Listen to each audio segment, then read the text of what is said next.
అధ్యక్షత వహించినటువంటి అధ్యక్షులు మరియు పద్మశాలి కుల పెద్దలు, ఈ కార్యక్రమానికి ఇచ్చేసినటువంటి సోదరులు సోదరీమణులు, ఎంతో దూరం నుంచి వచ్చినటువంటి ఎంతో మంది పద్మశాలీలు యువకులు యువతులందరికీ కూడా నేను మన పద్మశాలి మేళాలు ఇవన్నీ మనం చాలా ఘనంగా జరుపుకుంటాం. కానీ ఈనాటి పరిస్థితుల్లో మనము రాజకీయంగా చాలా వెనుకబడి ఉన్నామనే విషయం ప్రతి ఒక్క పద్మశాలి వ్యక్తులకు తెలుసు. అయినప్పటికీ కూడా ఏ ఒక్కరు కూడా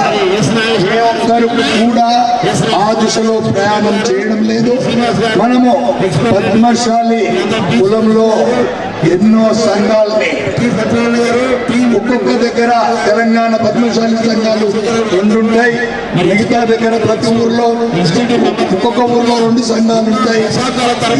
చెప్పిన విభిన్న గ్రూపులుగా విడిపోవడమే తప్ప వ్యక్తిగత రాజకీయాలు తప్ప మన పద్మశాలీలము రాజకీయంగా ఎలా ముందుకు పోతామనేటువంటి జిజ్ఞాస మన కులంలో పెద్దలకు ఎవరికి లేదని చెప్పి ఈ సందర్భంగా నేను ఈ కార్యక్రమానికి విచ్చేసిన ప్రతి ఒక్కరిని కూడా కోరుతున్నా, అందరూ కూడా మనం చేయాలి. ఆ దిశగానే మనము మన రాజకీయ వాటా అన్ని పార్టీలలో వాళ్ళు ఎన్నుకోవడానికి ప్రయత్నం చేయాల్సిన అవసరం ఉన్నదని చెప్పి ఈ కుల సంఘాల నాయకులకు ఇప్పుడిప్పుడే ఎదుగుతున్నటువంటి రాజకీయంలో ఈ వస్తున్నటువంటి పద్మశాలి కుల పెద్దలందరికీ కూడా ఈ సందర్భంగా సూచిస్తూ ఎంతో మంది నాయకులు మన దగ్గర రాజకీయంగా ఎదగడానికి ఆర్థిక స్తోమత కలిగిన వాళ్ళు కూడా చాలా మంది ఉన్నారు. డబ్బులు ఎవరు కూడా వెంబడి తీసుకపోరు.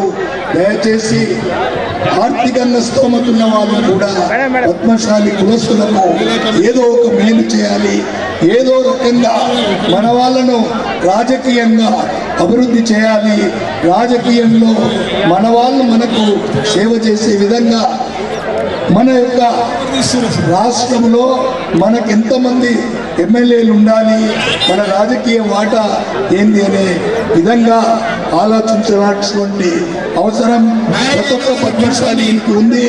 ఈనాడు వేదికలపై అందరం మాట్లాడుతున్నాం, కానీ రాజకీయంగా ఎదగడానికి ఈ ఒక్క మీటింగ్ మాత్రమే రాజకీయ చైతన్య వేదిక అని చెప్పి పెడతారు.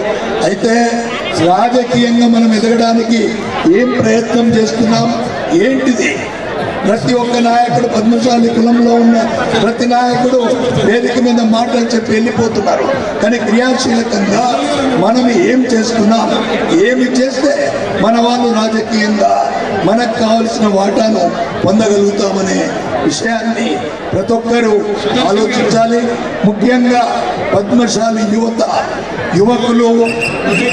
యువతులు అందరూ కూడా ఏంటి, మనకెందుకు ప్రాధాన్యత లేదు, మనం ఇంతమంది జనాభా ఉన్నప్పటికీ కూడా మనకెందుకు ఎమ్మెల్యేలు లేరు, మనకెందుకు కార్పొరేటర్లు లేరనే దిశగా ఆలోచించాల్సిన అవసరం ఉన్నదని చెప్పి ఈ వేదిక ద్వారా నేను పద్మశాలి కుల బాంధవులందరికీ విజ్ఞప్తి చేస్తూ ఈ కార్యక్రమాన్ని నిర్వర్తించే పెద్దలందరికీ కూడా సూచిస్తున్నా, పద్మశాలీలు రాజకీయంగా ఎలా ఎదుగుతారు అనేటువంటి ఒక కార్యక్రమాన్ని తీసుకొని మన వాళ్ళు ఎవరైనా రాజకీయంగా ఎదిగే వాళ్ళు ఉంటే వాళ్ళందరికీ పూర్తి సహాయ సహకారాలు అందించాలని చెప్పి ఈ వేదిక ద్వారా పెద్దలందరినీ కోరుతూ నాకు ఈ అవకాశం ఇచ్చిన వాళ్ళందరికీ ధన్యవాదాలు తెలియజేస్తున్నాను.